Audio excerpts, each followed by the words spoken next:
Как победить в армрестлинге взрослого мужика, если ты его слабее? Никак, поэтому ты его и слабее. Итак, первая фишка, когда мы стоим в стойке, угол между нашим телом и локтем мы должны сократить по максимуму, и тогда нам будет легче бороть нашего соперника.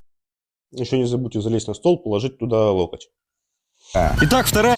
И почему он опять голый со своим парнем? Другом? Что происходит? Почему с цепи не хватает с прошлого видео? Фишка, когда мы борем нашего соперника, не нужно работать только рукой, потому что вы его не победите. Старайтесь наваливаться всем телом. И обязательно ложите на стол локоть. Потому что наваливаться надо всем телом. Тогда у вас будет больше преимущества.